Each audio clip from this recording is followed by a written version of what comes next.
Joget Reng.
Pangestune Pak. Rawuh jam pira ning daleme Niki Pak wau Marno? jam pinten Pak? 7:30 nggih. 7:30 nggih. Nggih, 7:30 alhamdulillah. Wis sing ngenteni ki lho Piyai Semono kabeh ki Van Niken Salindri ngono kuwi nggih. Niki tiyang sakmenten kean niki ngentosi kula to Pak? Ngenteni jenengan. Sanes jenengan. Nggih kula kalih jenengan. Oh, Dadi piyai alhamdulillah. mriki sing senengi disenengi kula kalih jenengan. Alhamdulillah. Lek mburine jenengan sing nyenengi mung mara tuwane kalih anune tok niku besane. Iki sing diarani wong bodho ning gawe ukara dhewe. Kok iso? Sing diteni iki ora kowe karo Niken. Lah, Sing diteni iki sing ning jero kamar mandi iku lho. kok iso? Kok ora metu-metu diteni. Ha iya. Wong kok kowe jenenge banci adan kowe. Kok iso? Bareng Niken ngadeg kok aku ora diteni piye? Loh, lah bocah iki kan sik cilik ya toh. Cilik apa? Iki pernahe putumu lho Pak Degareng. Oh, Putu. apa ya? Aku ki putune sampean lho. Lah sampean nggep apa aku? Wah, aku ngerti cah saiki kok kaya ngene ayune. Aku biyen kesusu lahir ngopo ya? Oh, emang lek sampean kelahirane padha karo aku terus aku arep sampean pek pacar. Sing ngomong sapa? Lah ngono nyapa kok ngomong kesusu metu? Yen aku ki lahir saiki sing tak pek iki lho. Tuti. Lah nyapa? Tuti adi tamang. Lah nyapa? Lha wong pancen sing gelem karo aku gur kuwi tok. Iya. Lah tuti iso diinget kaya tewel adek ayo. Ya ora ngono to, Nduk. Nadyan kowe putuku ning dalam bekerja kamu rekan kerjaku. Tidak bisa. Putu ya tetap putu. Sampean ki mbahku. Sing marake wong ketok tuwa ngene iki lho. Lah sampean ki kudu gelem diarani tuwa lho. Oke. Aku diarani tuwa ora masalah. Berarti wong tuwa kuwi awet urip dawa umure. Heeh. Tak dadi wong tuwa. Heeh, sampean dadi mbah. Prihatina wong sing nom-nom kuwi urung karuan iso dadi tuwa kaya aku. Lah sampean kan wis tau mangan uyah, wis tau ngrasakne urip. Malah sing nom-nom ki malah urung pengalaman. Sampean lek wis pengalaman. Wis to. Kowe wiwit lahir urung dipakani uyah to. Ya wis. Lah iku kan cara bahasane ngono lho, Pak De. Bahasa-bahasa apa? Wong urip ki ngene lho, Nduk, tak ajari ya. Supaya uripmu tentrem ki kaya Pak Sumarno kae. Heeh.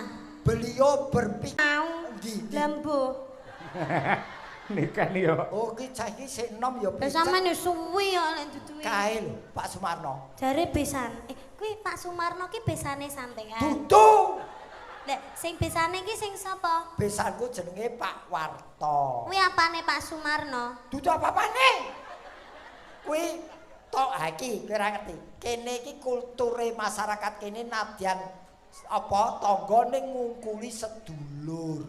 Oh. Jare kae apa tetanggamu adalah saudara yang terdekat. Kae Pak ning gitu Pak Sumarno. Oh kan legae ning kae baris kedua kae. Kae. Ae. Bapak Sumarno angkat tangan. Angkat tangan ini ditodong apa piye? Oh, ya yang itu. Ah. Nggih. Engko dikongkon junemeng. Jumeneng. Jumen. Lah ya Bapak Sumarno kok dikengken jumeneng ning kene. Nah, pancen beliau ngenteni sing dinteni iki awakmu. Nggih. Ngono, iki niken tekone kapan kok beliau mau partisipasi. Iki acarane berarti Syukuran. syukuran Pak Sumarno. Heeh. Dikitan. Dikit Pak Sumarno diapakne? Lek ngomong ki sing jelas karan tek ngono lho. Ah, kowe Reng, kowe wong tuwa kudu iso jelasne Reng. Pak Sumarno bengi syukuran. Syukuran apa? Ora dikitan. Lah terus Tetap. nikah. Eh, Pak Sumarno nikah.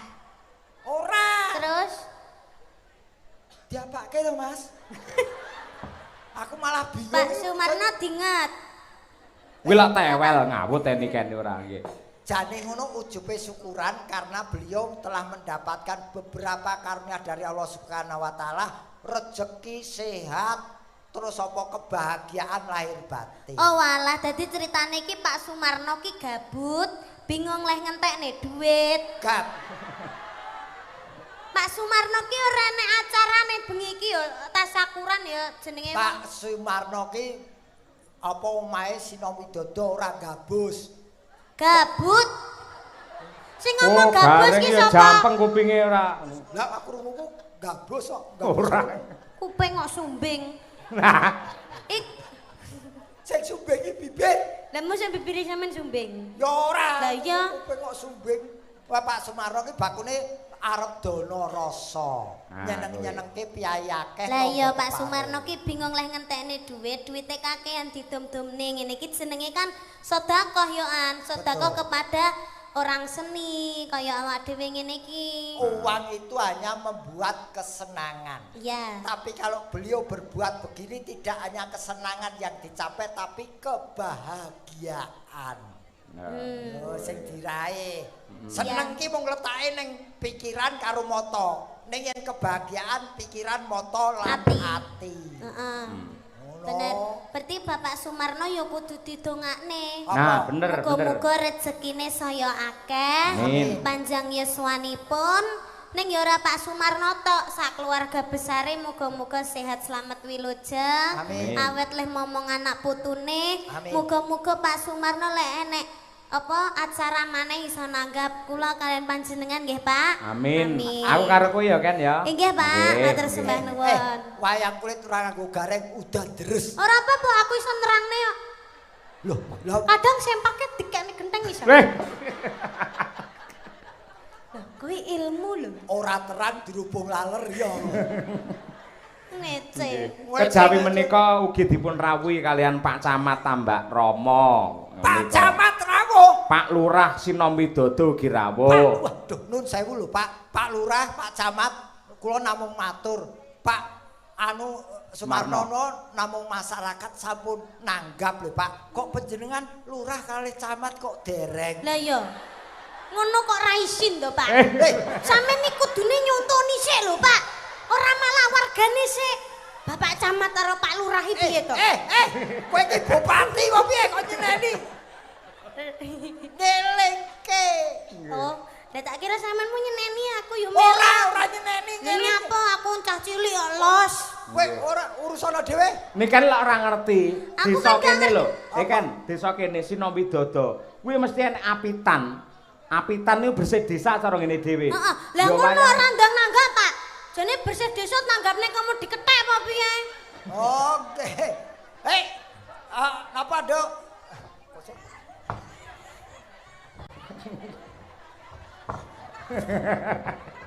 Kowe kosong apa ta? Tidak. Wah, ajeng diparingi sinten iki? Oh, mosok Jenengan apa kula? Hai. Matur sembah nuwun ki.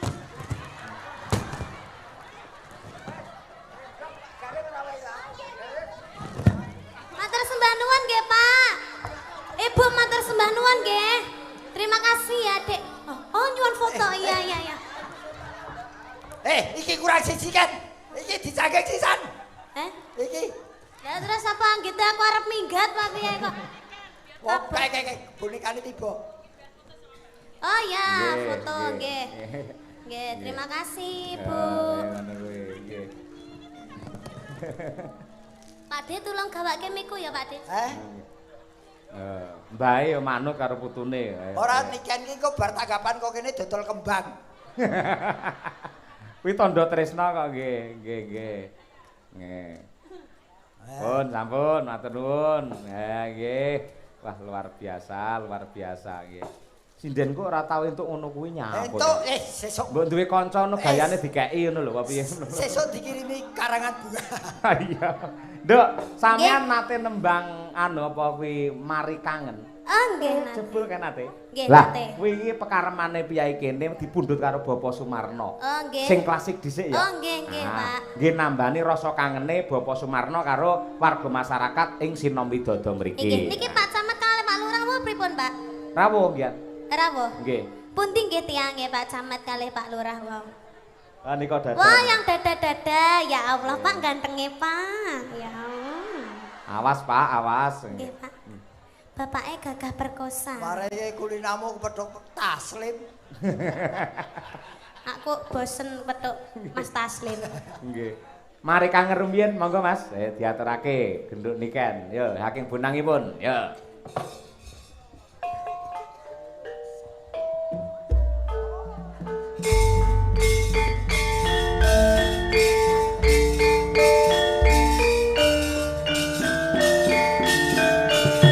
Ya, Reng. Joget ya, Reng.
Piyayi mriki menika Mas Gareng remenanipun ingkang klasik-klasik. Ngoten niku. Ning ambak mekaten gandeng piyayi mirsani wayang niku lak beragam. Majemuk enten sing alusan, enten sing gradakan. Mila nggih diaturaken sak komplit-komplitipun. Leres boten damel kuciwa. Nggih, mila saking menika dasaripun ingkang kepareng rawuh semanten kathahipun para jabating kadipaten mandhapipun Pak Camat, Pak Lurah sedaya kepareng estreni lan ugi dipun pangestoni dening para sepuh adi sepuh para kiai alim ulama ingkang kepareng rawuh ngoten niku. Amin nggih. Dadi warata tanpa sela ibaratipun sedaya diaturi hiburan Mas. Inggih mila saking menika. Tur nggih dicucukke ngundang niken iki ora cucuk. Mung yen trima brutu wae ora enak cucuk. Maksudnya piye kuwi? Tegese digunakake sebagaimana mestinya.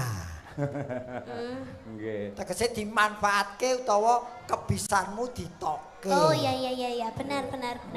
Leres beli. Lah iki diaturake meneh. Ya. Piyayi kene kejaba ngersakake sinom nyamat lan uga ngersakake tembang mari kangen. Ngersakake ayang-ayang, Nduk. Nah, nggih. Niki pamundhutane saking sinten? Menika pamundhut saking Pak Sumarno ugi Bapak Nasuka selaku kami tua wonten ing mriki. Ayang-ayang. Nggih. Sampeyan ngerti lagu ayang-ayang? Ayang-ayangan kerep aku. Udu anyang-anyangen. Lah apa ayang-ayang? Ayang-ayang. Ora. Wih lagu zaman sekarang yang lagi ngehits itu. Oh, ngono. Iya, kamu harus tahu. Kamu itu sebagai dagelan itu harus mengikuti zaman-zaman sekarang. Jangan kudu apal lagu-lagu. Aku ngapake lagu-laguku malah ora lucu. Nanya apa? Wong dagelan kok iso nyanyi. Lho kan, tapi setitik-setitik kan sampean kudune iso. Aku saiki wektu iki lagi wedi nyanyi. Nanya apa? Mergo saiki lagi tutup. Wah iya. Bab ngono ki ora perlu digagas wis karep ben ngono. Awake dhewe sing penting berkarya ngoten niku. Nggih, ngoten niku. Diaturake ya, Nduk ya. Nggih, Pak. Karep gamelan iki. Nggih, mumpung kanca-kanca madang.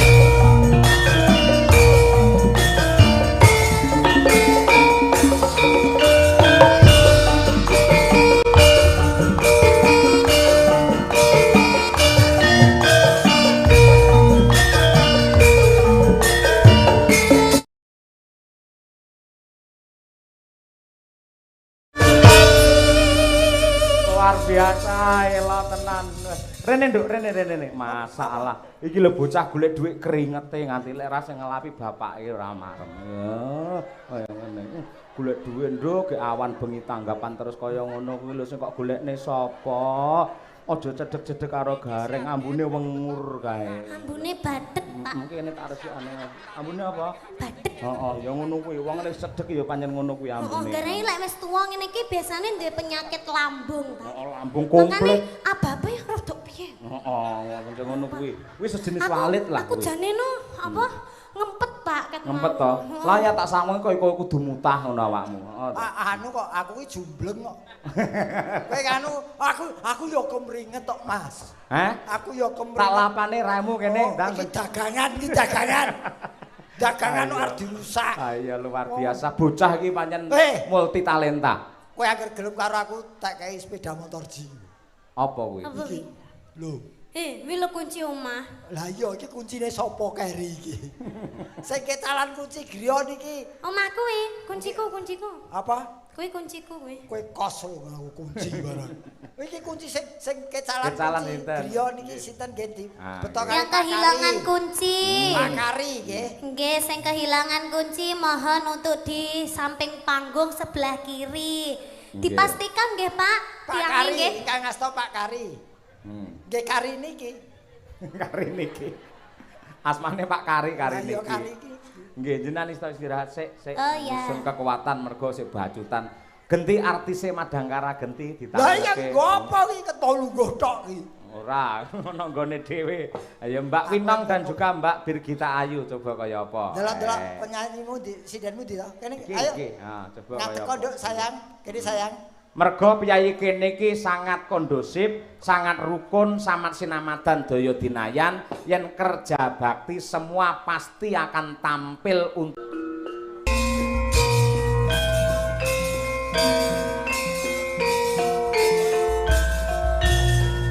menggandeng rat untuk bersama memajukan Cengklik Sinom Widodo. Maju papat papat diulang, maju papat papat diulang, ulang nganti mesti enggal bumi. Lupis kontol baris, lupis kontol baris, Lupis kontol baris, lupis kontol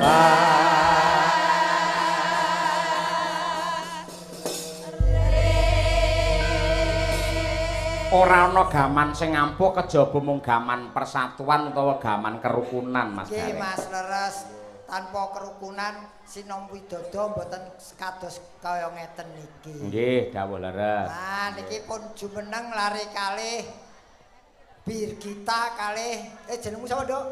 Winong, Pak. Sapa? Winong. Jenengmu. Winong. Oh, Mae Winong. Enggak, namanya Winong asli real. Winong. Iya. Winong iki kene jeneng desa. Iya, tapi emang desa namanya Winong tuh banyak, makanya namaku Winong. Dadi desa-desa kuwi ki dhisik ki kaya ngono nenek moyange kuwi mbahku dhisik. Kowe omong apa? Loh, tenanan, desa-desa jenenge Winong kuwi sing mangestoni aku. Oh, simbahku. Enggak, bercanda. Kaya anu nijuk. Ya, Asli Winong. namanya Winong. Winong kalih Birgita. Iya. Nggih, nyak iki mau gugur gulung wis. Pripun? Iya. Lah iki kok nyanyi apa? Urung iki mau supote iki jumeneng ngono kuwi lho. Gugur Iya. gulung Heeh, ngono kuwi. Dadi loro-loro gawe karo minangkane pamundhut ya karo tetembangan. Nggih, leres. Nggih, luar Miras biasa. mirus. Nggih. Nggih, Birgita pun rampung anggone toto-toto. Nggih. Tata-tata. Tur sinden sakniki niku nom-nom cantik-cantik suarane apik-apik nggih Pak Gareng. Nom-nom apik-apik tur pinter-pinter kabeh. Heeh. Ya tegese pinter ki pendidikane kelasnya tinggi semua. Leres. Dadi ora kena disepelekke dipandang sebelah mata apalagi dilecehkan. Jangan betul. sampai seniman sekarang sudah punya grade atau drat atau kedudukan yang tinggi. Leres, nggih. Iki pun pokoke tak bilani dijogo ya. Iya, terima kasih. Nggih. Supaya tetep lestari kerukunane warga masyarakat ing Cengklik lan ugi Sinom Widodo dipun pandegani kalian Bapak Sumarno, Pak Lurah, Pak Camat. Mila ngaturake lestari ya ngono kuwi. Aku goleki dalan panjenengan. Iya. Iya, ini enggak ada pamundutan gitu toh Pak, kayak apa gitu? Apa? Enggak ada. Apa? Enggak ada pamundutan apa gitu. Atau Pak Sumarno ya? Pak Sumarno sing ngersake Iya. lagune sing mat-matan termasuk iki mau Lestari. Gugur gunung. Gugur gunung. Oh Sinom iya. Nyamat. Nyamat ki mau lah. Mari kangen Nek nggih. diselang-selingi karo model lagu saiki.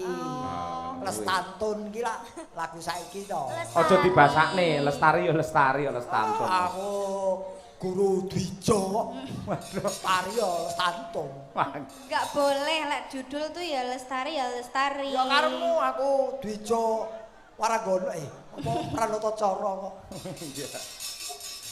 Monggo Ya. dipun aturaken Oke. lestari dados.